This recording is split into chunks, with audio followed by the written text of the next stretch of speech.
Shalom Elohim saudaraku. Selama seminggu ini saya mendapatkan 3 berita begitu ya saudaraku, yang saya merenungkan ini maksudnya apa ya. Jadi yang pertama adalah bekas anak rohani saya yang di Batam, itu dia membawa anaknya berobat di Jakarta di RSPAD. Anaknya itu mengalami skoliosis ya, jadi tulang belakang belakangnya itu berbentuk S dan itu harus dioperasi. Lalu saya tanyakan kenapa harus dioperasi, karena sudah 50% kondisinya udah berat, sangat mendesak untuk dioperasi. Saya sedih saudara ya, saya tanya kenapa bisa begitu, dia juga nggak tahu. Lalu saya dikasih informasi dari dokter ya, saya buka channel YouTube-nya, saya baca, saya dengerin. Memang ternyata skoliosis itu tidak ada yang tahu penyebabnya apa. Jadi seperti kanker juga ya. Kebanyakan dikatakan itu karena degeneratif. Jadi kalau saudara melihat teman saudara bahunya jatuh sebelah gitu, bisa jadi itu skoliosis gitu. Jadi punggungnya itu berbentuk nggak lurus tapi S, huruf S.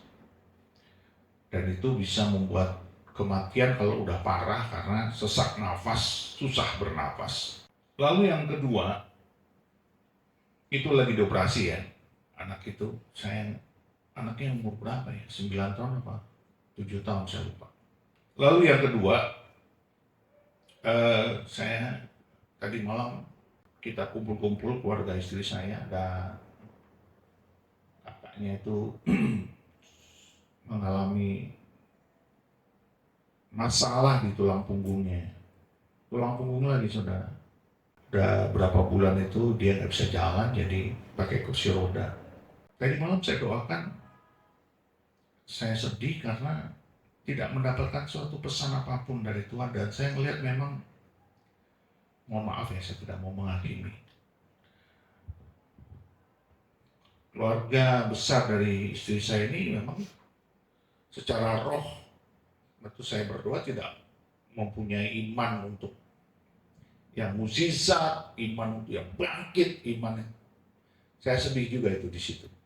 Lalu saya pulang, saya merenungkan di rumah waktu saya mau tidur, ini kenapa begini ya Tuhan? Saya cuma bilang sama Tuhan, Tuhan, kalau Tuhan tuh tunjukkan hal seperti ini kepada saya, buatlah sebuah mukjizat, supaya ini orang-orang yang tidak percaya ini menjadi percaya. Orang-orang yang tidak rohani ini menjadi sungguh-sungguh dalam Tuhan. Jangan cuma kata-katanya saja, mulutnya saja, pemikirannya saja, tetapi imannya juga bangkit saudara. Bukan hanya, saya bilang itu sama Tuhan. Lalu saya tidur, pagi-pagi saya bangun, Tuhan bilang, itu coba kasih tahu dia supaya dia mengampuni suaminya. Dia marah kepada suaminya, dia marah kepada keadaan, dia marah juga kepada aku, kepada Tuhan. Saya sudah sampaikan ke istri saya bilang sudah mengampuni suaminya. Ya saya nggak tahu. Kadang-kadang orang bilang mengampuni, tapi sesungguhnya tidak betul-betul mengampuni. Ya, karena saya merasakan sekali betapa lemahnya imannya, sangat lemah. Dan itu harus diupayakan oleh istri saya untuk mendorong dia membaca Alkitab tentang mukjizat-mukjizat Tuhan. Dari situ dia bisa bangkit imannya, lalu dia harus banyak berdoa, lalu kemudian introspeksi diri, lalu kemudian dia minta didoakan. Dari, kan banyak sekarang kanal-kanal YouTube, kalau perlu ke Pak Andi Simon, kirim pokok-pokok doa. Kalau tidak, saya melihat, mohon maaf ya, saya sih tidak mau berpikir buruk, tapi saya langsung melihat, wah ini bahaya ini. Kecuali kalau anak-anaknya dan menantunya siap, ya puji Tuhan, kalau udah siap. Yang terburuk bisa terjadi, karena iman tidak ada. Lalu yang ketiga, lagi saya lagi merenungkan firman Tuhan di rumah, tiba-tiba saya diganggu oleh telepon teman saya, dan dia cerita, ini teman saya ini muslim, ya teman kampus, di stan, di UI, di kantor. Dia baru saja cuci darah. Waduh, saya kaget gitu. Dia tidak pernah ngaku bahwa dia diabetes, tapi tiba-tiba dia bilang dia cuci darah. Dan kakinya diamputasi. Jadi saya melihat terjadi kemerosotan kesehatan dia beberapa tahun yang lalu sampai sekarang menjadi semakin. Saya tanya sama Tuhan tadi, ini maksudnya apa Tuhan? Apakah dia minta didoakan? Apakah dia cuma memberitahukan kepada saya bahwa dia sudah saatnya untuk pergi begitu? Karena semakin parah, dia cerita sambil tertawa dan ada joke-joke ya, lelucon-lelucon. Tapi saya tahu persis bahwa hatinya menjerit dan dia sedang butuh seorang pendeta, ya walaupun dia muslim fanatik, tapi dia butuh seorang teman pendeta untuk dia sharing perasaannya, dia sharing hatinya. Itu saya sangat sedih, saudara. Makanya saya mau katakan sama kita semua, kita ini dipanggil untuk apa? Kita dipanggil untuk menjadi paga. Apa itu paga? Kalau hari-hari ini kita merindukan sebuah revival, sebuah kebangunan rohani, maka ketika saya membagi share artikel-artikel itu adalah untuk kita mendoakan supaya revival kebangunan rohani Episkiasu terjadi di Republik ini, terjadi di negara ini, terjadi di kota kita, terjadi di gereja kita. Karena apa? Supaya gereja ini jadi berkat. Supaya jadi berkat itu bagaimana caranya? Kita mendoakan orang-orang yang menderita, orang-orang yang sakit, orang-orang yang takut mati. Saudara, kalau udah sakit, walaupun sekarang ada BPJS, tetap kita banyak menghabiskan waktu, menghabiskan biaya, menghabiskan energi. Dan teman saya itu yang sakit sampai diamputasi itu, dia bilang apa? Akibat dari dahulu kala, waktu dia masih muda, suka minuman saset, minuman manis-manis, minuman-minuman yang botol-botol itu. Puji Tuhan, saya sejak umur 45 ya kalau nggak salah, saya udah minumnya kopi-kopi pahit. Saya beruntung sekali. Tuhan berikan sinyal-sinyal di tubuh saya. Kalau saya merasa nggak enak badan, kalau saya tahu ini saya harus introspeksi diri, saya harus merawat diri saya, karena diri saya adalah bait Allah, diri saya adalah tubuh Kristus, diri saya adalah milik Tuhan, bukan milik saya sendiri. Saya harus bertanggung jawab terhadap Tuhan untuk memelihara tubuh saya supaya saya dibenarkan di hadapan Tuhan. Jadi sekarang banyak orang tidak membenarkan dirinya sendiri karena dia tidak menjaga tubuhnya di hadapan Tuhan. Dia sendiri membuat tubuhnya tidak terjaga dengan baik. Dari soal makan, soal minum, soal tidur, soal istirahat, soal jam-jam doanya, soal hubungan-hubungan intimnya dengan Tuhan. Saya puji Tuhan. Dari muda, saya lahir baru bertobat, umur 22. Sampai hari ini saya tidak pernah meninggalkan Tuhan. Dalam doa, dalam pujian, merenungkan firman Tuhan. Dan saya selalu introspeksi diri. Menjelang tidur saya selalu introspeksi diri. Saya selalu bertobat setiap waktu. Saya menjaga makan saya menjaga minum saya. Karena banyak orang di luar sana yang butuh kita. Butuh saudara, butuh saya. Untuk apa? Untuk didoakan. Untuk apa? Untuk diimpartasi. Untuk apa? Untuk diberkati. Kalau kita sakit, kalau kita menderita, kalau kita sendiri tidak menjaga baik Allah ini, bagaimana kata-kata kita, tindakan kita, pemikiran kita, itu adalah kudus, adalah suci, adalah benar, adalah diurapi. No, tidak. Semuanya najis. Jadi tidak ada kuasa, tidak ada urapan, tidak ada impartasi, dan tidak ada dampak. Mari kita buka Kisah Para Rasul. Pasal 1 ayat 4 sampai dengan ayat 8. Demikianlah firman Tuhan. Pada suatu hari ketika ia makan bersama-sama dengan mereka, ia melarang mereka meninggalkan Yerusalem dan menyuruh mereka tinggal di situ menantikan janji Bapa. Yang demikian katanya, telah kamu dengar daripadaku, sebab Yohanes membaptis dengan air, tetapi tidak lama lagi kamu akan dibaptis dengan Roh Kudus. Maka bertanyalah mereka yang berkumpul di situ, Tuhan, maukah Engkau pada masa ini memulihkan kerajaan bagi Israel? Jawabnya, Engkau tidak perlu mengetahui masa dan waktu yang ditetapkan Bapa sendiri menurut kuasanya.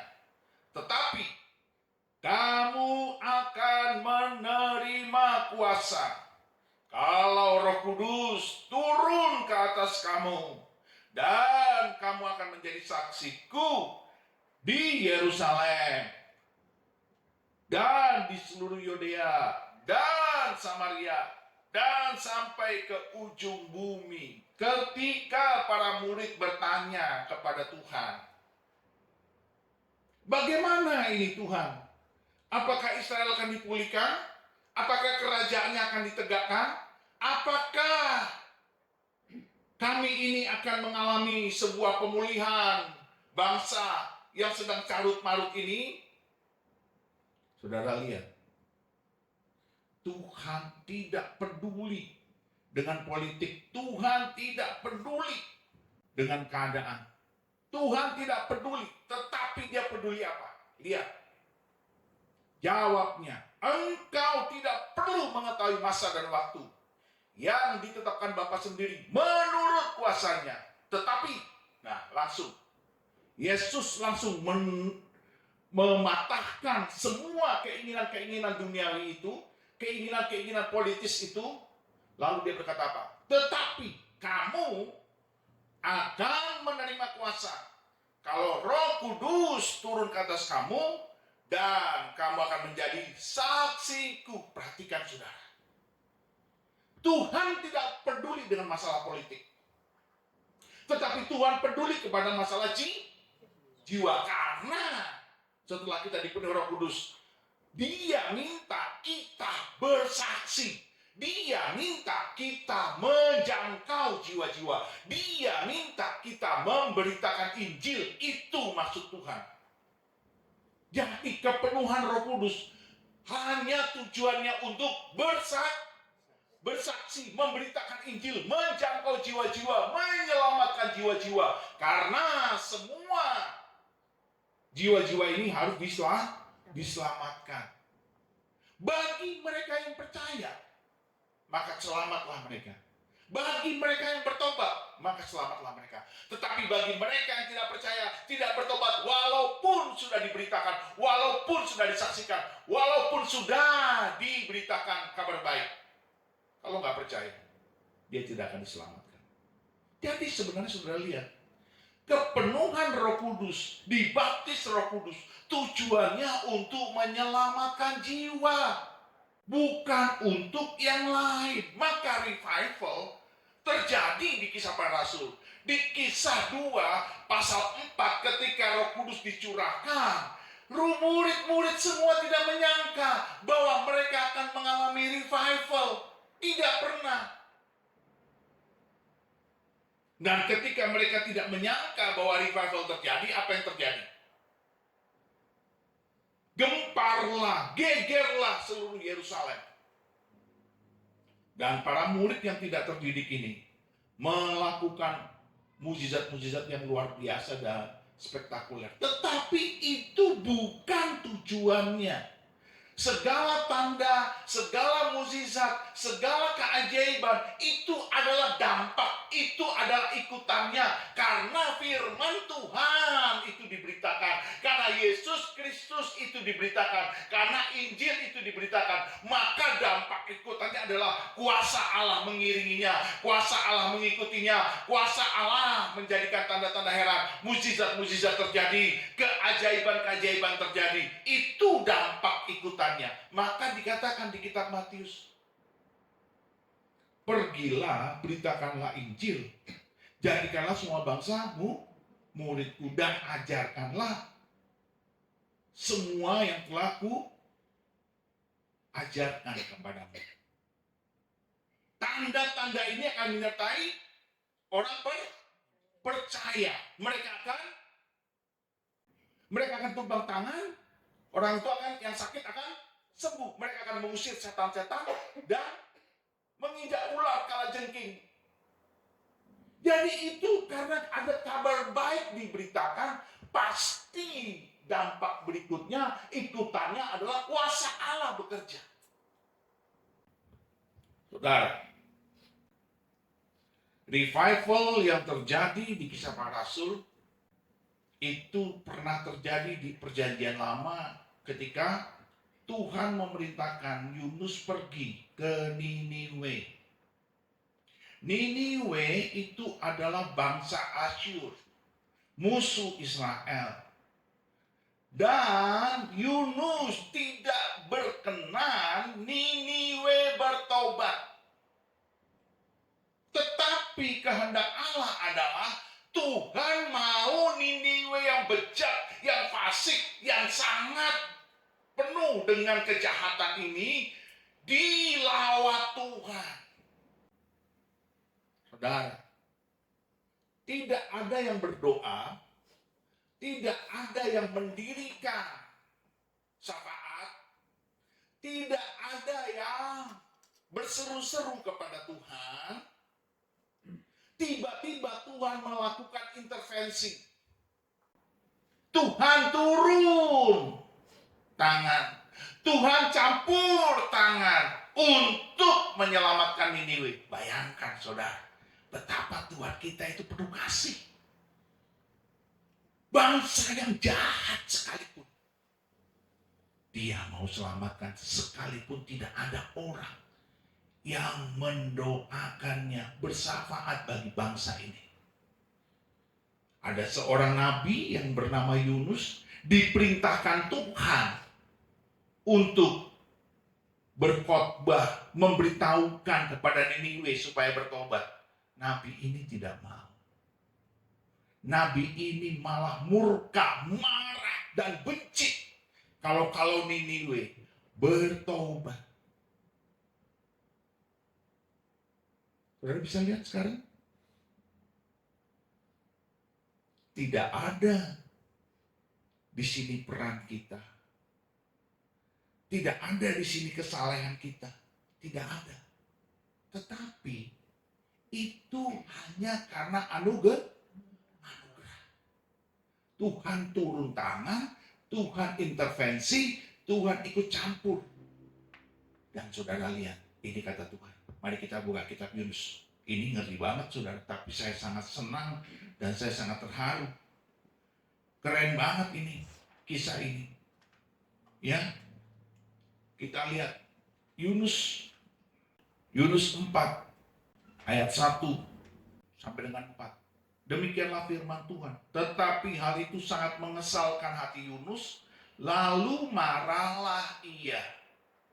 Dan berdoalah ia kepada Tuhan, katanya, ya Tuhan, bukankah telah kukatakan itu ketika aku masih di negeriku? Itulah sebabnya maka aku dahulu melarikan diri ke Tarsis. Sebab aku tahu, nih perhatikan saudara, bahwa engkaulah Allah yang pengasih dan penyayang, yang panjang sabar dan berlimpah kasih setia, serta yang menyesal karena malapetaka yang hendak didatangkannya. Jadi sekarang ya Tuhan, cabutlah kiranya nyawaku, karena lebih baik aku mati daripada hidup. Tetapi firman Tuhan, layakkah engkau marah? Saudara lihat, Yunus tahu bahwa Allah kita yang kita sembah di dalam nama Yesus adalah Allah yang pengasih dan penyayang, panjang sabar, kasih setianya. Saudara, Yunus tahu itu, maka dia mengerti kalau dia memberitakan Injil kepada Niniwe, pasti kalau Niniwe bertobat, Tuhan mengampuni. Dia tahu sekali. Tetapi itu bukan rencana dia. Itu bukan rencana kerinduan dia. Dia tidak rindu Niniwe bertobat. Saudara lihat Amos 3 ayat 3 bilang apa? Berjalankah kita bersama Allah kalau kita belum? Berjalankah dua orang bersama-sama kalau belum berjanji, kalau belum bersepakat? Bayangkan saudaraku, ini Amos ini Yunus tidak bersepakat dengan Tuhan. Tapi Tuhan penuh murah, panjang kasih setianya, kesabarannya. Dan dia mengampuni dia nggak peduli Yunus tidak sepakat dengan dia. Tetapi dia mau menyelamatkan Niniwe, saudara. Ini yang saya mau katakan kepada kita. Basicnya, dasarnya adalah kasih. Minggu lalu kita bicara apa? Kasihlah Tuhan Allahmu dengan segenap hatimu, dengan segenap jiwamu, dengan segenap kekuatanmu, dengan segenap akal budimu. Kasihi Tuhan. Lalu kasihi sesamamu manusia seperti dirimu sendiri. Itu kan kehendak Allah. Lalu ketika Tuhan melihat Yunus tidak bersepakat dengan dia, Tuhan bikin apa? Tuhan buanglah Yunus ke perut ikan. 3 hari 3 malam dia di sana, mati dia. Lalu setelah dia bangkit, seharusnya Yunus bertobat. Setelah mengalami kematian 3 hari 3 malam, dia berdoa, Tuhan membangkitkan dia lagi, dia hidup, harusnya dia bertobat. Tapi di ayat yang keempat ini masih membuktikan Yunus masih belum bertobat. Makanya saudara lihat, kitab Yunus cuma 4 pasal. Pendek sangat amat pendek. Dan ceritanya sepertinya terpotong, terputus. Mari kita lihat. Ya kan? Ayat yang ke-9 sampai dengan ke-11. Tetapi berfirmanlah Allah kepada Yunus, layakkah engkau marah karena pohon jarak itu? Jawabnya, selayaknya aku marah sampai mati. Kenapa pohon jarak? Ini kan dia tiba-tiba dia memasang pondok. Lalu dia ingin melihat kehancuran daripada Niniwe. Setelah dia berkhotbah, dia bilang 40 hari lagi Tuhan akan menunggang balikkan kota ini. Karena dosa-dosanya, karena kejahatannya, karena kefasikannya. Dia khotbah cuma itu saja.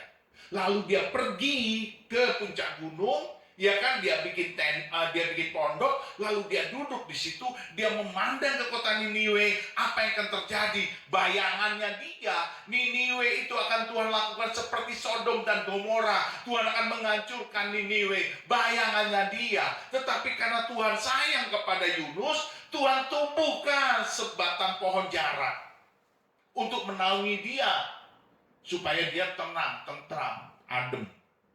Tapi pada siang hari, pohon itu dimakan ulat dan mati. Lalu Yunus ngamuk, marah Yunus. Ya, namanya orang lagi stres, depresi, saudara. Semua hal dimarahi. Dan saudara lihat, ayat 9 itu. Tetapi berfirmanlah Allah kepada Yunus, layakkah engkau marah karena pohon jarak itu? Jawabnya, selayaknya lah aku marah sampai mati. Jadi dia juga mau mati, dia mau bunuh diri. Ini orang sudah betul-betul benci ke ubun-ubun nih sama Niniwe. Karena ini bangsa Asyur. Bukan hanya jahat, tapi juga musuhnya Israel. Jadi double kebencian Yunus kepada Niniwe. Sudah musuhnya Israel, juga sangat bejat. Lalu Allah berfirman, Engkau sayang kepada pohon jarak itu, yang untuknya sedikit pun engkau tidak berjerih payah, dan yang tidak engkau tumbuhkan, yang tumbuh dalam satu malam, dan binasa dalam satu malam pula. Bagaimana tidak aku akan sayang kepada Niniwe? Lihat saudara, bagaimana tidak aku akan sayang kepada Tuhan penuh kasih sayang, panjang sabar. Waduh, ini saya mau sampaikan kepada kita semua yang hari-hari ini masih saja buat dosa.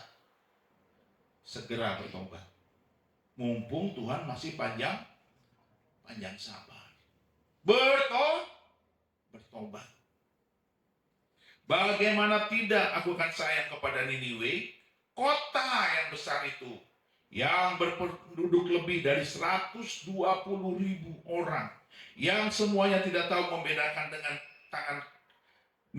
tangan kanan dari tangan kiri, dengan ternaknya yang banyak. Udah terpotong, nggak ada lagi. Seharusnya ini masih ada, tapi ini sebenarnya terpotong. Kenapa? Tuhan sudah tidak mau pakai Yunus lagi, karena dia seorang nabi yang tidak punya cinta, tidak punya kasih. Saudara, pertanyaannya sama dengan kita. Apakah kita hari-hari ini punya kasih, punya cinta kepada bangsa kita? Apakah kita punya cinta kasih kepada orang-orang berdosa? Apakah kita punya cinta kasih kepada orang-orang yang lalim, orang-orang yang fasik, orang-orang yang melakukan kejahatan? Apakah kita punya cinta kasih? Atau kita seperti Yunus? Kita ingin orang fasik, orang berdosa, orang jahat pasti pilih yang dihukum kan? Ayo, jujur. Pasti ingin orang fasik dihukum. Pertanyaannya, kalau kita bilang inginnya orang fasik dihukum, pertanyaannya, apakah kita tidak fasik? Halo? Jadi jangan saudara, kita punya kerinduan menghukum orang, tapi kita sendiri sebenarnya fasik. Kita melakukan kejahatan, kita melakukan kenajisan, kita tidak menguduskan diri, komitmen kita kepada kesucian hidup tidak jalan, tidak berdiri benar, tidak tegak lurus kepada firman Tuhan. Amin. Makanya saudaraku, dengar baik.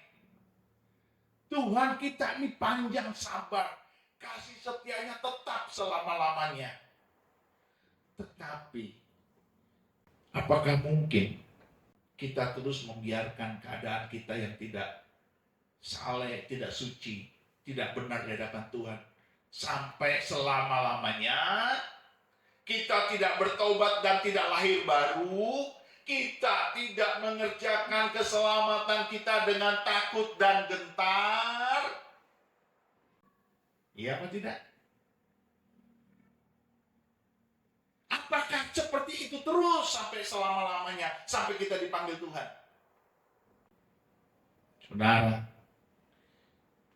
Tuhan sedang melihat ke kita semua di sini. Apakah kita seperti Yunus? Ketika Simon Petrus ditegur Tuhan, ya, Tuhan bilang apa? Tuhan nggak bilang, Petrus, apakah kau mengasihi aku? Enggak. Setelah Tuhan melihat Simon Petrus menjadi pemimpin yang membawa murid-murid yang lain untuk pergi menangkap ikan, Tuhan kecewa. Maka dia izinkan Simon Petrus mengalami sebuah masalah penangkapan ikan yang gagal total pada saat itu. Tuhan izinkan, kenapa? Karena dia ingin membuat mata rohani Simon Petrus dan kawan-kawan itu celik, itu bangkit, itu melihat benang merahnya, di mana kesalahan mereka. Jadi seorang profesional yang sudah ahli dalam menangkap ikan, tiba-tiba tidak menangkap ikan. Sepanjang malam sampai pagi hari, sampai subuh, mereka nggak dapat ikan. Padahal ikan itu biasanya dari malam sampai subuh, sampai pagi. Bahkan ketika Yesus melihat dan menegur mereka, itu pada siang hari, yang seharusnya memang tidak ada ikan. Dan Yesus tanya, anak-anak, adakah lauk pauk padamu? Dan mereka dengan spontan menjawab, tidak ada. Lalu Tuhan cuma bilang begini, tebarkanlah jalamu di sebelah kanan. Siang hari. Dan ketika mereka menangkap ikan yang begitu banyak sampai tidak muat lagi jaring mereka, mereka baru sadar bahwa itu adalah Tuhan. Tuhan kita penuh kasih karunia, penuh kesetiaan, panjang sabar, dan kebaikan. Setuju? Amin. Tapi jangan kita membuat diri kita tidak melakukan keselamatan kita, mengerjakannya dengan takut dan gentar dong. Jangan sampai kita tidak melakukan pekerjaan keselamatan kita dengan takut dan gentar dong. Harusnya kita gentar, takut. Supaya apa? Supaya kita berkenan kepada Tuhan. Jangan lagi menajiskan tubuhmu, menajiskan pikiranmu, menajiskan perkataanmu, menajiskan tindakanmu. Berhentilah, bertobatlah. 3 kali Tuhan menampakkan ini kepada saya. Pertama, anak rohani saya. Kedua, saudara, istri saya. Dan ketiga, teman saya. Saya merenung dan saya bertanya, why?